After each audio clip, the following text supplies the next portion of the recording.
Hola amigos de Mi Fe se basa en la Biblia. Nuevamente retomamos nuestros estudios. Hoy vamos a tener la ley. ¿Por qué este tema? Porque hace ya un tiempo que he visitado algunas iglesias, he escuchado que la ley fue abolida, que ya no está vigente, que estamos en la dispensación de la gracia, que la ley desapareció. Y entiendo que hay dos leyes. Está una ley levítica, una ley que era directa para los judíos, que está en su parte religiosa, en la parte de cómo comportarse, en la parte de eh, cómo vivir su vida judía o israelita. Pero hay otra ley que son los 10 mandamientos, unos 10 mandamientos que fueron guardados en el arca del pacto con la vara de Aarón, bueno, hacía con el maná que fue dado, y que el día en que se abra ese arca, estipulará algo que Dios hizo para que nosotros viviéramos en la fe en Él. Una fe que se perdió, una fe que no fue bien enseñada. Y hoy voy a hablar sobre eso. El título del estudio se llama Jesús como la palabra, Jesús nuestra ley. Entonces, los movimientos de los hijos de Israel entre la esclavitud en Egipto y la hermosa y dichosa tierra de Canaán, donde fluye leche y miel, estuvieron completamente en las manos de Dios.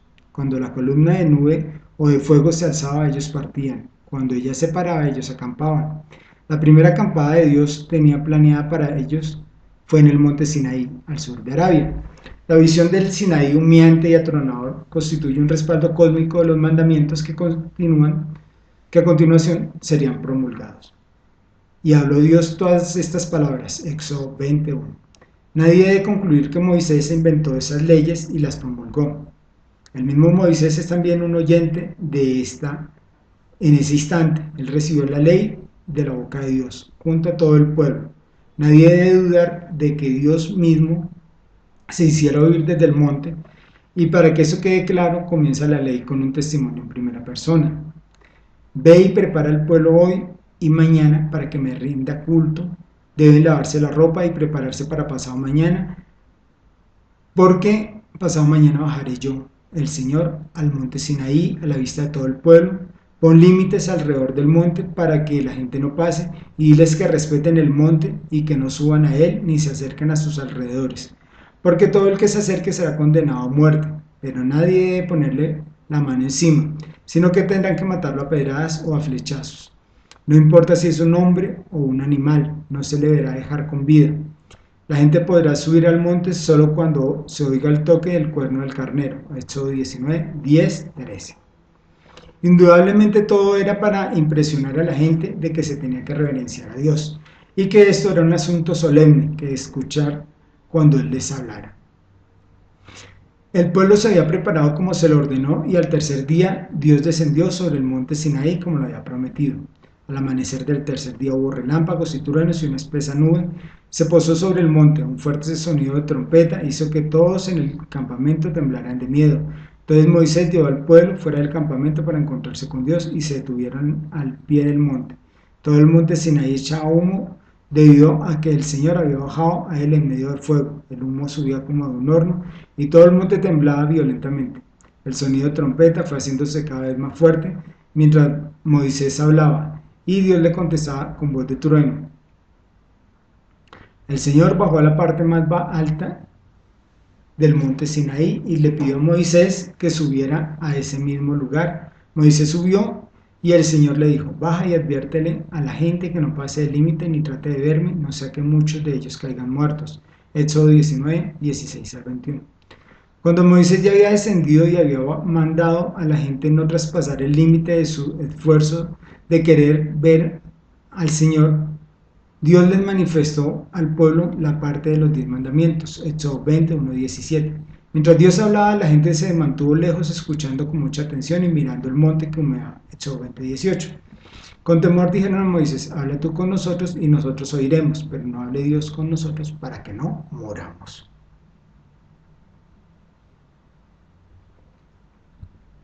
Entonces, en más de 3 capítulos, Éxodo 20, 23, 23, 33, Dios dio leyes a Moisés para que éstas se las entregara al pueblo. Ese extenso pasaje empieza así: El Señor le dijo a Moisés: di lo siguiente a los israelitas: ya ustedes han visto que he hablado desde el cielo con ustedes. No hagan ídolos de oro o plata para adorarlos como a mí. Háganme un altar de tierra y ofrézcanme en él los animales de sus rebaños y ganados como holocaustos y sacrificios de reconciliación. Yo vendré y los bendeciré en cada lugar en el que yo quiera que se recuerde mi nombre. Y si me hacen un altar de piedras, que no sea de piedras labradas, porque labrar la piedra con herramientas se la hace indigna a un altar. Y mi altar no debe tener escalones para que al subir ustedes no muestren la parte desnuda del cuerpo. Éxodo 20, 22, 26. Después de que Moisés recibió estas leyes, las refirió al pueblo, Éxodo 24:3. Entonces las escribió en un libro, Éxodo 24:4. Después edificó un altar para ofrecer holocaustos como sacrificios de paz, Éxodo 24:4-5. Tomó Moisés la mitad de la sangre y la roció sobre el altar, Éxodo 24:6. Y la otra mitad la roció sobre el libro de leyes que había escrito y sobre el pueblo, Éxodo 24:7-8, Hebreos 9:19. Tomando a Josué con él, subieron al monte Sinaí, mientras Aarón, Hur, los 70 ancianos y todo el pueblo se quedaron esperando abajo. 40 días estuvieron en el monte santo, Éxodo 24:18, tiempo en el que Dios reveló a Moisés el modelo del tabernáculo, las instrucciones para hacer a Aarón y a sus hijos los sacerdotes en Israel, y palabras minuciosas en cuanto a guardar el sábado, Éxodo 25:1, 31:17. Fue en esta ocasión que Dios le dio a Moisés las 2 tablas de piedra con los 10 mandamientos escritos en ellas, Éxodo 31:18. Antes que Moisés les diera alguna ley, les dijo: ustedes han visto lo que yo hice con los egipcios y los he traído a ustedes a donde yo estoy, como si vinieran sobre las alas de un águila. Así que, si ustedes me obedecen en todo y cumplen mi alianza, serán mi pueblo preferido entre todos los pueblos, pues toda la tierra me pertenece. Ustedes me serán mi reino de sacerdotes, un pueblo consagrado a mí. Diles todo esto a los israelitas. Éxodo 19:4-6. Entonces los israelitas contestaron a una voz: haremos todo lo que el Señor ha ordenado. Moisés entonces llevó al Señor la respuesta del pueblo. Éxodo 19:8. Yo soy Jehová tu Dios, que te saqué de la tierra de Egipto, de casa de servidumbre. Éxodo 22. Dios se presenta personalmente a su pueblo para que éste sepa quién es Él, que demanda la observancia de las instrucciones y mandamientos impartidos. No se trata de un Dios cualquiera inventado por los hombres cuyo poder y honra llegan hasta allí, donde alcanza el poder y la influencia de los que le honran, sino que se trata del Señor sobre todos los hombres, pueblos, naciones y poderes espirituales. El Dios que ha quebrantado el poder de Faraón sobre su pueblo, el Señor de los perdidos, el Señor, el libertador de los esclavos, el supremo Señor en el cielo y en la tierra, y a continuación sigue mandamiento tras mandamiento, prohibición tras prohibición. No tendrás dioses ajenos delante de mí, no te harás imagen para adorarla, ni ninguna semejanza de lo que está arriba en el cielo, ni abajo en la tierra, ni en las aguas debajo de la tierra.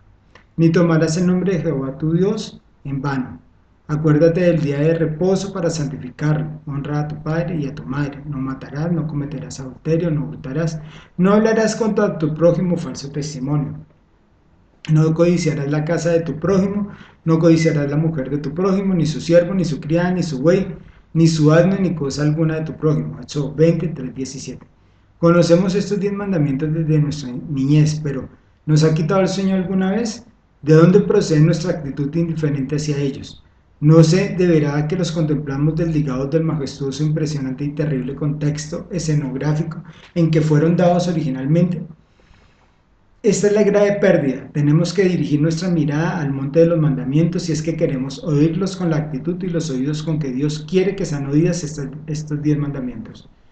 Después, cuando Dios les hubo pronunciado los mandamientos desde el monte Sinaí y Moisés los hubo contado lo que Dios le había dicho, todo el pueblo respondió a una voz: haremos todas las palabras que Jehová ha dicho. Éxodo 24:3.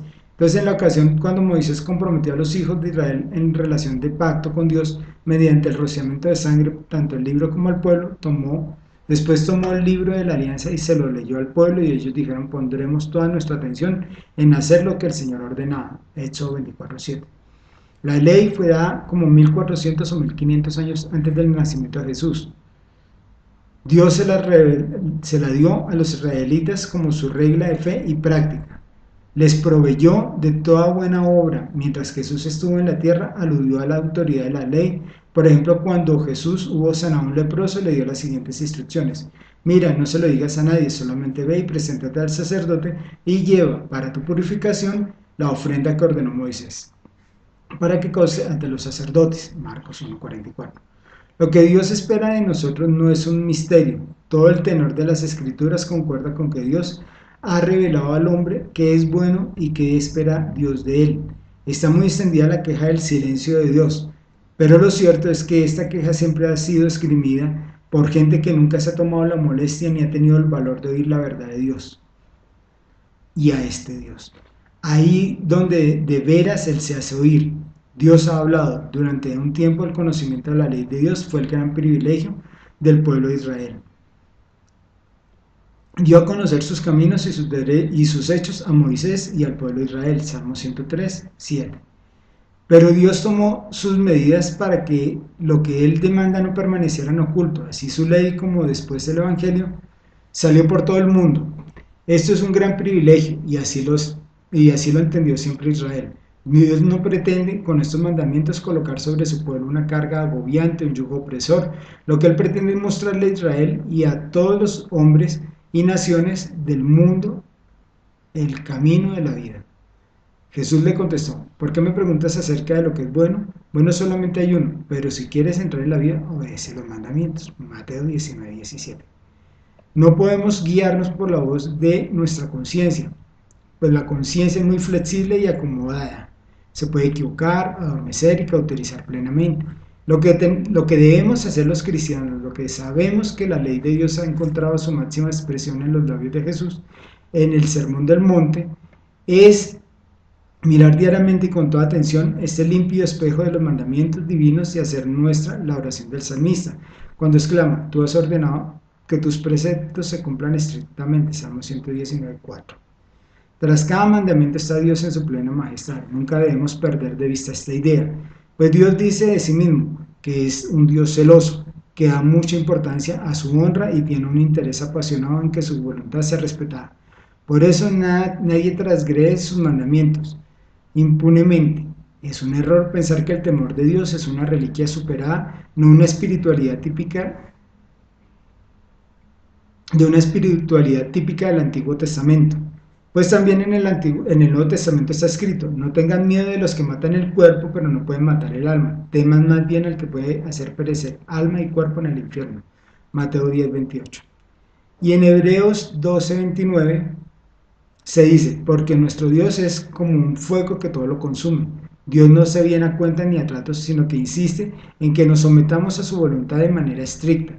Nadie le regateará a Dios ni una jota de esos mandamientos. La jota o la iota es un asterisco, es la letra más pequeña del abecedario hebreo.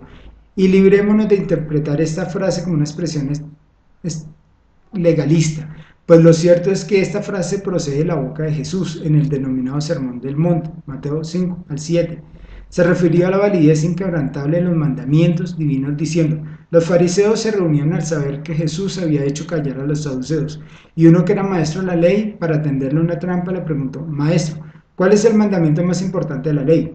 Jesús le dijo: ama a tu Señor, al Señor tu Dios con todo tu corazón, con toda tu alma y con toda tu mente. Ese es el más importante y el primero de los mandamientos. Pero hay un segundo parecido a este. Dice: ama a tu prójimo como a ti mismo. En estos dos mandamientos se basan toda la ley y los profetas. Mateo 22, 34 al 40. Les doy este mandamiento nuevo, que se amen los unos a los otros, así como yo los amo a ustedes, así deben amarse ustedes los unos a los otros. Si se aman los unos a los otros, todo el mundo se dará cuenta de que son discípulos míos. Juan 13, 34, 35. De cierto os digo que hasta que pasen el cielo y la tierra, ni una jota ni una tilde pasará de la ley, hasta que todo se haya cumplido. Mateo 5, 18. Eso significa que Dios no retira nada de lo que mandó para su observancia, el día en que entregó los 10 mandamientos a Israel. Con esto queda refutada la idea de que nuestra condición de hijos del nuevo pacto no dispensa de la observancia de los mandamientos de la ley de Dios. Una de las grandes controversias entre los seguidores de Jesús hoy día es la ley de Dios. Para la mayoría, la ley de Dios ya no tiene razón de ser. Algunos dicen que la ley solo era para los judíos Otros afirman que Jesús clavó la ley en la cruz y que esta era el antiguo pacto. Ahora que estamos en el nuevo pacto, no necesitamos la ley. A continuación vemos si la ley fue dada a los judíos o si esta existía desde antes del Sinaí y si aún está vigente o ya no se necesita. Después de la creación del hombre y la mujer, Dios los puso en el huerto del Edén. Estando allí, el Creador dio el primer mandato registrado en la Biblia. Cuando Dios el Señor puso el hombre en el jardín de Edén para que lo cultivara y lo cuidara, le dio esta orden: puedes comer del fruto de todos los árboles del jardín, menos del árbol del bien y del mal. No comas del fruto de este árbol, porque si lo comes ciertamente morirás. Génesis 2:15 al 17. Se introduce por primera vez un mandato: obedecer significaba vivir, desobedecer conlleva morir, así que la muerte hizo que hubiese gracia. En Génesis 3 se registra la caída del hombre de la siguiente manera: la mujer vio que el fruto del árbol era hermoso y le dieron ganas de comerlo y de llegar a tener entendimiento. Así que cortó uno de los frutos y se lo comió, y luego le dio a su esposo y él también comió. Génesis 3:6. Al comer tanto el hombre como la mujer estaban condenados a morir, pero Dios en su infinito amor les dio una segunda oportunidad. El Creador pudo haber eliminado el mandato referente al árbol, destruir al hombre o morir en lugar del hombre. ¿Cuál fue la decisión que tomó Dios? Así es, querido amigo, el sacrificio más el sustituto da como resultado que la ley de Dios aún está vigente. Regresando a Génesis 2:16 al 17, el mandato fue antes que el pecado entrase en la ley. Esta ley era una ley moral para el ser creado. Esta ley representa un principio, una institución eterna. Tú, Señor, estás cerca y todos tus mandamientos son verdaderos. Desde hace mucho conozco tus mandatos establecidos por ti eternamente. Salmo 119, del 151 al 152. Porque nadie podrá decir que ha cumplido la ley y que Dios debe reconocerlo como justo, ya que la ley solamente sirve para hacernos saber que somos pecadores. Romanos 3:20. Porque la ley trae consigo castigo, pero donde no hay ley tampoco hay faltas contra la ley. Romanos 4:15. El pecado de un solo hombre no puede compararse con el don de Dios, pues por un solo pecado vino la condenación, pero el don de Dios a partir de muchos pecados hace justos a los hombres. Romanos 5:16. ¿Vamos a decir que la ley es pecado? Claro que no. Sin embargo, de no ser por la ley, yo no hubiera sabido lo que era pecado. Jamás habría sabido lo que es codiciar si la ley no me hubiera dicho: no codicéis. Romanos 7, del 7 al 8. Por lo tanto, sin la ley no hay pecado, la ley nos muestra el pecado. Antes del Sinaí, la palabra de Dios expresa que uno de los patriarcas guardó la ley de Dios. Porque Abraham me obedeció y cumplió mis órdenes, mis mandamientos, mis leyes y mis enseñanzas. Génesis 26 al 5. Antes de Abraham encontramos un caso particular sobre la ley de Dios y sus consecuencias. En Génesis 4, Caín mata a su hermano Abel. Esto trae un juicio y un castigo sobre Caín. La pregunta que debemos hacernos es: si la ley fue dada en el Sinaí, ¿cómo sabía Caín que había matado si no había mandamiento que dijese no matarás? En Génesis 6, la historia de Noé y el diluvio, podemos observar que la tierra se había contaminado y Dios se propuso limpiarla, pero sin mandamiento en contra de la contaminación no había razón para purificarla. En Génesis 9, Noé planta una viña, toma el fruto de la vid y se emborracha. Se queda dormido, desnudo. En ese momento entra Can y ve a su padre en ese estado y se burla de él. Posteriormente le cuenta a sus hermanos. Estos van y cubren a su padre. Al despertar Noé se da cuenta de lo que ha sucedido y juzga a Can y lo maldice. ¿Por qué? ¿Qué mandamiento violó? La respuesta la encontramos en Éxodo 20:12. Honra a tu padre y a tu madre para que tus días se alarguen en la tierra que el Señor tu Dios te da. Volvamos a Abraham. ¿Quién era Abraham? Abraham no era judío ni hebreo, era oriundo de Ur de los Caldeos. Génesis 11:31.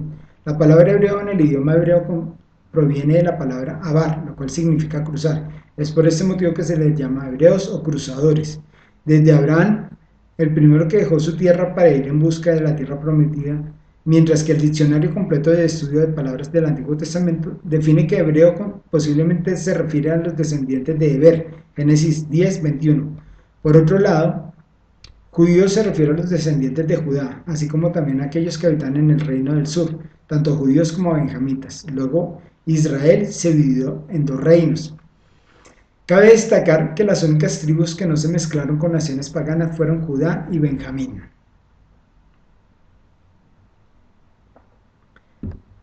Abraham era oriundo de Ur de los Caldeos. lo que se conocería como Babilonia tiempo después, así que Abraham era babilónico, un gentil. Esto nos indica que la ley ya existía desde antes de Israel y era conocida por los gentiles, los babilónicos, antes que los hebreos y los judíos. Dios instituyó a Moisés para que escribiese que los principios fuesen para todos, tanto israelitas como extranjeros. Sin embargo, si un extranjero vive entre ustedes y quiere celebrar la Pascua en honor del Señor, primero ha de hacer que se circunciden todos los hombres de su familia y después podrá celebrarla, pues entonces será como los nacidos en el país, pero no podrá comer del animal nadie que no esté circuncidado. La misma ley se aplicará a los nacidos en el país y a los extranjeros que viven entre ustedes. Éxodo 12, 48, 49. Un mismo estatuto tendréis vosotros de la congregación y el extranjero, que con vosotros mora. Estatuto que será perpetuo por vuestras edades. Como vosotros, así será el peregrino delante de Jehová. Una misma ley y un mismo derecho tendréis vosotros y el peregrino que con vosotros mora. El natural entre los hijos de Israel y el peregrino que habitar entre ellos. Una misma ley tendréis para el que hiciere algo por yerro. Mas la persona que hiciera algo con altiva mano, así el natural como el extranjero, a Jehová injurió y la tal persona será cortada de en medio de su pueblo. Números 15, 16, 29 y 30. Dios instruyó a Moisés para que los principios fuesen a todos. Los ritos ceremoniales incluían a los gentiles. Los extranjeros que vivían entre ustedes deberán celebrar la Pascua en mi honor, conforme a todas las instrucciones que he dado. Las mismas normas valdrán tanto para los extranjeros como para los nacidos en el país. Número 9, 14. Haz durante 6 días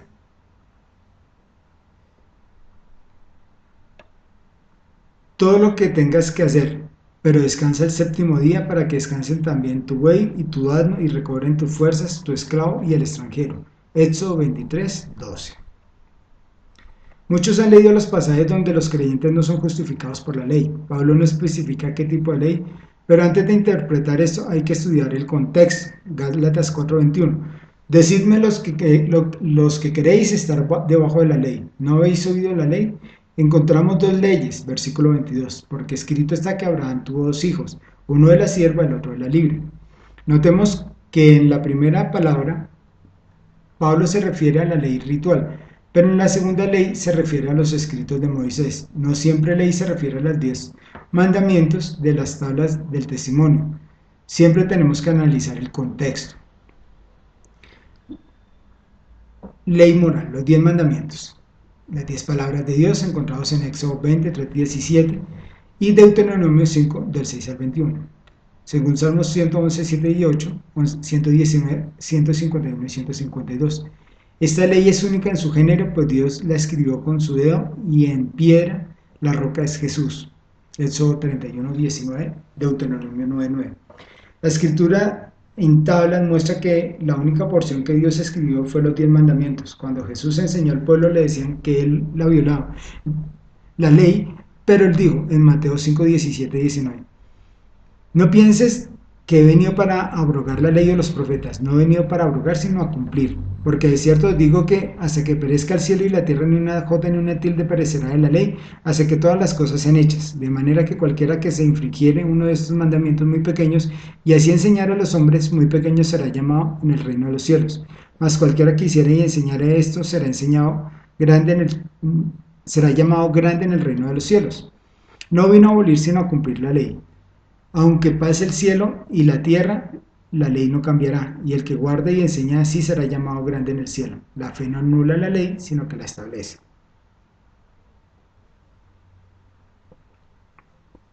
Santiago 2, del 10 al 20.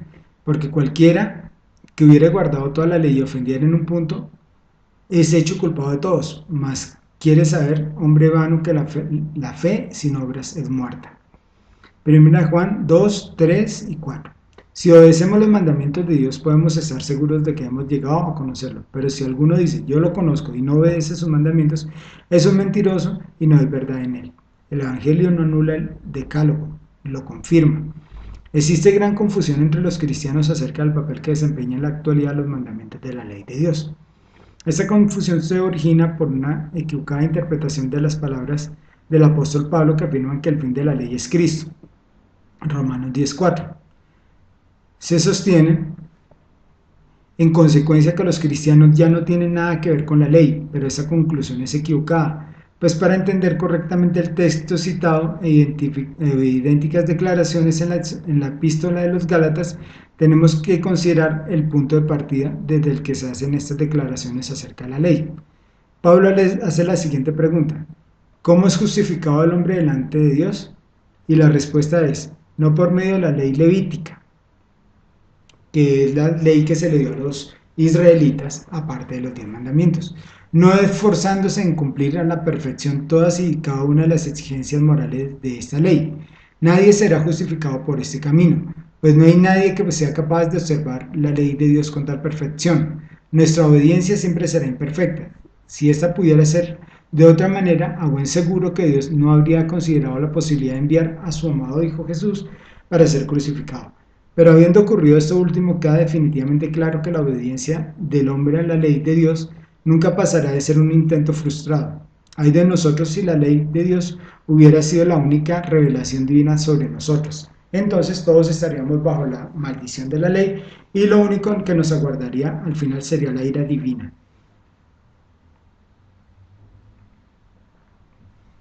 Pero ahora, Cristo nos rescató de la maldición de la ley, haciéndose maldición por causa nuestra, porque la Escritura dice: maldito todo el que muere colgado en un madero, Gálatas 3:13.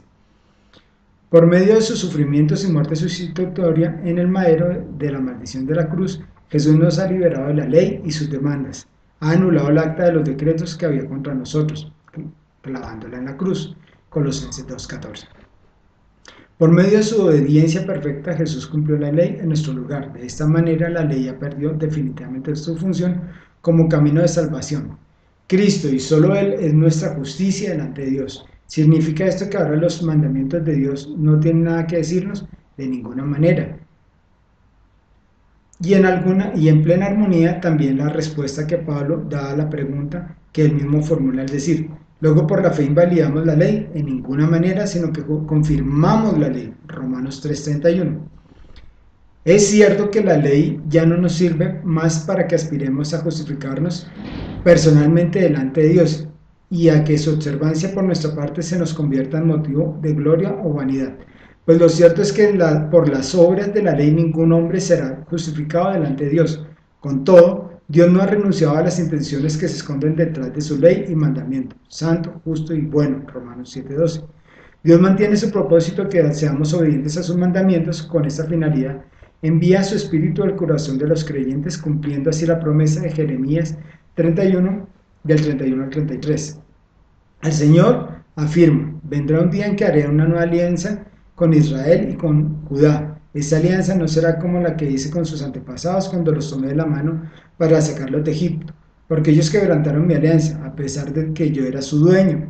Yo, el Señor, lo afirmo: esta será la alianza que haré con Israel en aquel tiempo. Pondré mi ley en su corazón y la escribiré en su mente. Yo seré su Dios y ellos serán mi pueblo. Yo, el Señor, lo afirmo. Como miembros del nuevo pacto, por la gracia de Jesús, podemos pedir cada día la asistencia del Espíritu Santo y constataremos que este Espíritu no anula la ley de Dios, sino que la escribe en nuestro corazón. De manera que la libertad de la ley no consiste en su anulación, sino en el don divino de una nueva. Cristo nos rescató de la maldición de la ley, haciéndose maldición por causa nuestra, porque la Escritura dice: maldito todo el que muere colgado de un madero. O sea, del poder acusador y mortal de la ley. Primero que todo, entonces el amor es el cumplimiento de la ley. El texto crucial aquí es Romanos 13:8 al 10. No debáis a nadie nada, sino el amaros unos a otros, porque el que ama a su prójimo ha cumplido la ley. Porque esto: no cometerás adulterio, no matarás, no hurtarás, no codiciarás, y cualquier otro mandamiento en esta palabra se resume: amarás a tu prójimo como a ti mismo. El amor no hace mal al prójimo, por tanto el amor es el cumplimiento de la ley. También en Gálatas 5:14. Pablo no estaba tomando un gran riesgo.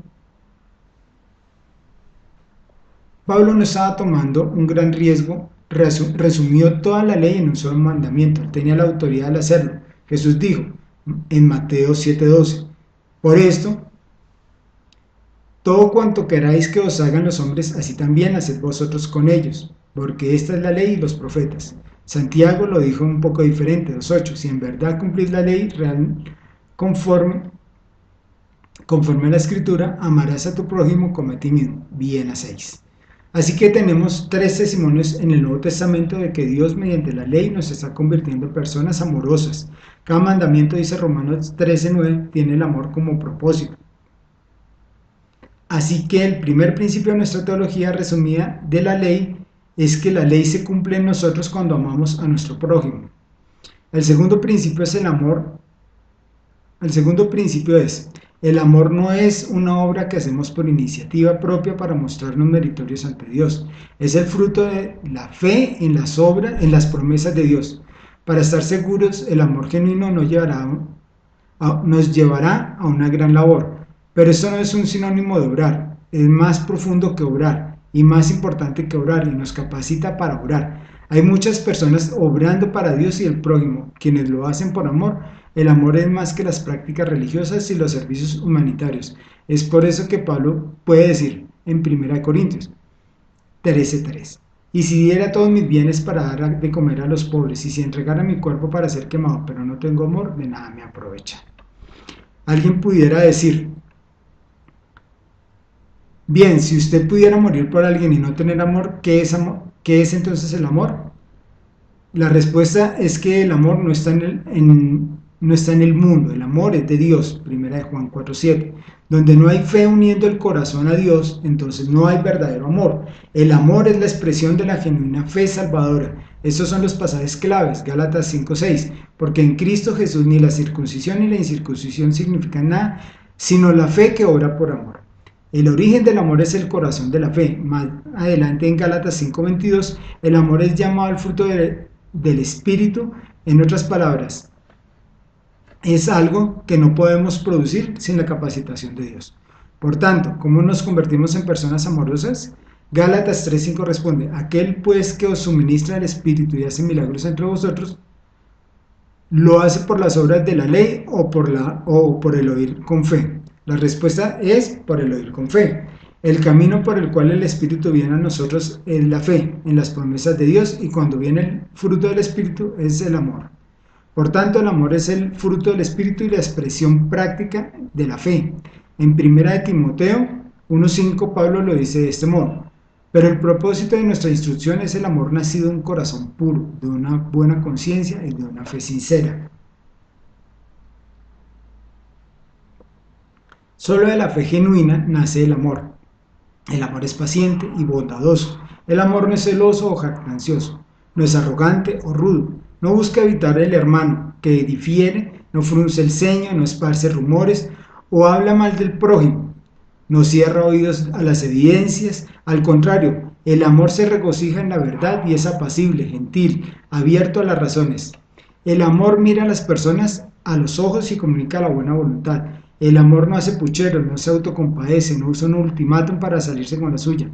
Así es como se verá el amor en los siguientes meses en que usted empieza a practicarlo. Y qué oportunidad tan terrible tenemos de demostrarnos a nosotros mismos y al mundo de que nuestra paz no está solo fundamentada en la uniformidad. No hace falta gracia cristiana para vivir en paz, donde todos piensan y sienten lo mismo, y por tanto el tiempo de controversia en que nos encontramos no es malo. Es una buena ocasión para demostrar si realmente hay gracia entre nosotros o no. Cuando alisto ante mí la demanda del amor, sé lo que debo hacer. Debo apuntalar mi fe con algunas promesas. Promesas como: edificaré mi iglesia y las puertas del Hades no prevalecerán contra ella. Mateo 18. Nunca te dejaré ni te desampararé. Hebreos 13:5. Porque como descienden de los cielos la lluvia y la nieve y no vuelven allá, sino que riegan la tierra, haciéndola producir y germinar, dando semilla al sembrador y pan al que come, así será mi palabra que sale de mi boca. No volverá a mí vacía, sin haber realizado lo que deseo y logrado el propósito para el cual la envié. Isaías 55:10 y 11. Cuando tranquilizo mi corazón con estas verdades y obtengo un destello de brillo de Dios y del futuro soberano, entonces puedo amar de nuevo. Ya no me siento amenazado, no me siento enojado o deprimido o ansioso.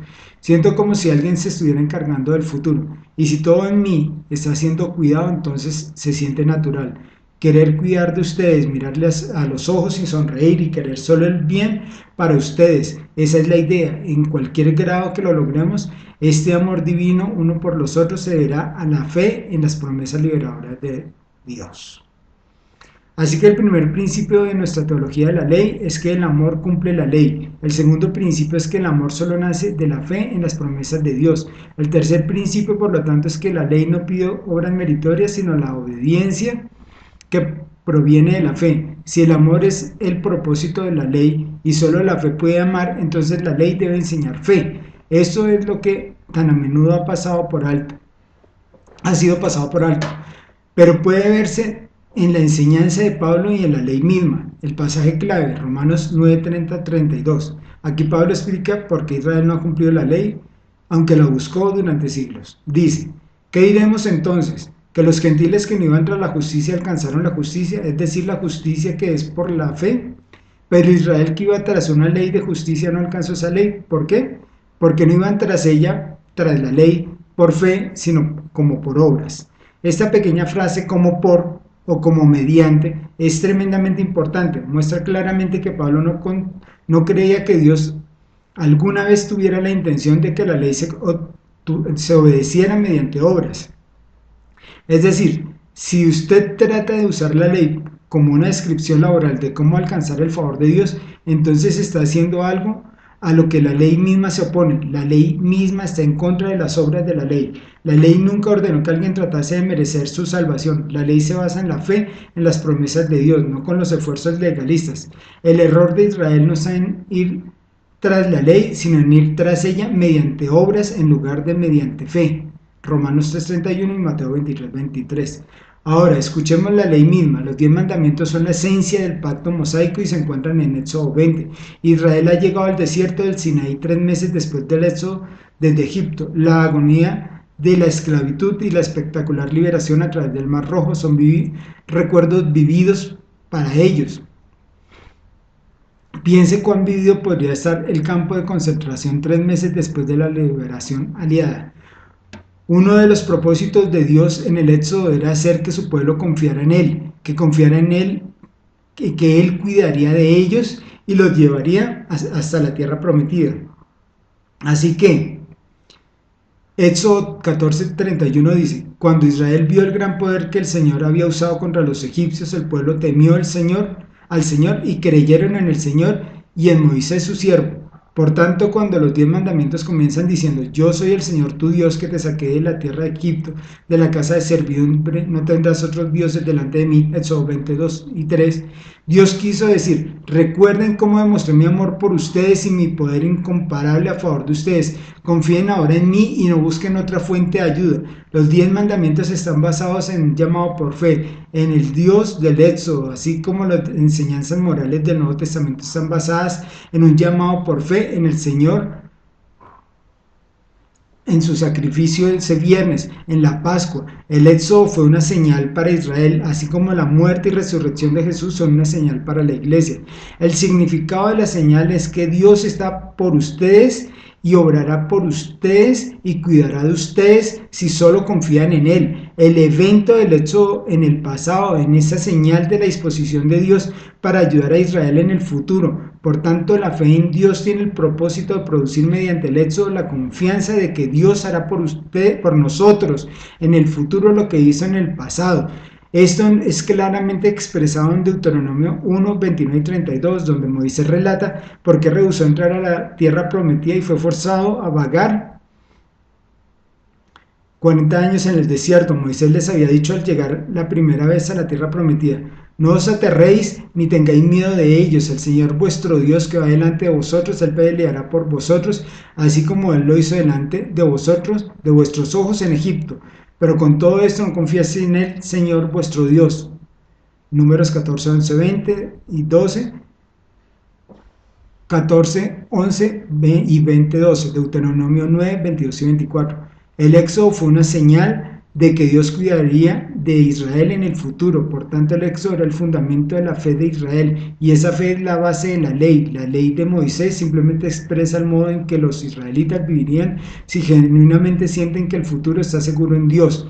Usted no roba si cree que su futuro está seguro en Dios. Si realmente cree que el Dios del éxodo y el Dios de la Pascua están obrando para darle un futuro que es mejor para usted, entonces usted no puede abusar de otros para provecho personal al matar o mentir o seducir al cónyuge de otra persona o deshonrar a sus padres. Todos esos pecados provienen de no creer en Dios. La ley es una descripción de la obediencia de fe, no es una descripción laboral sobre cómo obtener el salario de las bendiciones de Dios. Así que el primer principio de nuestra teología de la ley era que el amor cumple la ley. El segundo principio era que el amor es la expresión de la fe, y el tercero, por lo tanto, es que la ley misma no exige obras meritorias, sino solo la obediencia que proviene de la fe. El cuarto principio sigue naturalmente, a saber, debemos obedecer o cumplir los mandamientos del Antiguo Testamento, del mismo modo en que debemos obedecer los mandamientos del Nuevo Testamento, no para alcanzar el favor de Dios, sino porque ya dependemos de su gracia gratuita y confiamos en que sus mandamientos nos llevarán a un gozo pleno y duradero. Por supuesto, como Cristo ha venido y cumplido la parte sacrificial del Antiguo Testamento, 1 Corintios 5:7, y ha declarado limpios todos los alimentos, Marcos 7:19, y ha fundado un nuevo pueblo para Dios, que no es un grupo nacional o étnico, muchos de los mandamientos del Antiguo Testamento no se aplican a nosotros. Ejemplo, las leyes de dietas, las leyes sobre los sacrificios, las leyes pertenecientes a las organizaciones políticas y la acción nacional. Pero grandes porciones del Antiguo Testamento describen dimensiones de obediencia que son verdaderas para el pueblo de Dios en cualquier época. Romanos 8, 3 y 4 enseña que la ley misma carece de poder para producir este tipo de obediencia, porque la letra mata, pero el espíritu da vida. 2 Corintios 3, 6. Por tanto, Dios envió a Cristo para expiar por el pecado, Romanos 8, 3, para que derramara el Espíritu Santo en nuestros corazones, para que el requisito de la ley se cumpliera en nosotros, que no andamos conforme a la carne, sino conforme al Espíritu, Romanos 8, 4. Así Pablo nos enseña que deberíamos dejar detrás a la ley, que no deberíamos dejar detrás a la ley ni rechazar a la ley por algo más, sino que deberíamos cumplir la ley en el poder del Espíritu Santo mediante la fe que obra por el amor. En conclusión, entonces, estos son los principios. Primero, la ley se cumple cuando amamos a nuestro prójimo como a nosotros mismos. Segundo, el amor es la expresión de la auténtica fe salvadora. Tercero, por tanto, la ley no nos enseña a tratar de producir obras de mérito, solo nos enseña a confiar en el Dios de gracia, el Dios del éxodo, y a vivir por la obediencia a la fe. Cuarto, por tanto, el pacto mosaico no es fundamentalmente diferente del abrahámico y de los nuevos pactos, porque deberíamos obedecer los mandamientos de los tres partiendo de la misma motivación, no por ganar el favor de Dios, sino porque ya dependemos de su gracia gratuita y confiamos que sus mandamientos nos llevarán al gozo pleno y duradero. El último principio entonces es que deberíamos deleitarnos en la ley de Dios, meditar en ella de día y de noche, Salmo 119, 97, y cantar de su valor a todas las generaciones, Salmo 19, 7 al 14. Ese es el mensaje de Dios para nosotros, deleitarnos en su ley, grabarlas en las tablas de nuestro corazón, en nuestra mente, declararlas por la mañana al salir de nuestra casa, escribirlas en nuestras paredes para leerlas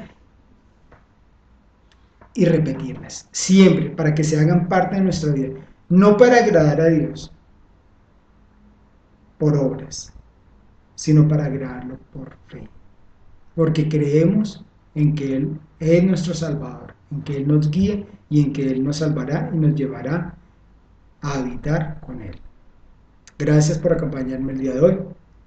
Los espero en una próxima ocasión, donde estaremos llevando más del mensaje de la palabra, más de esa palabra que nos liberta, porque conoceremos la verdad y la verdad nos hará libres. Hasta la próxima, amigos.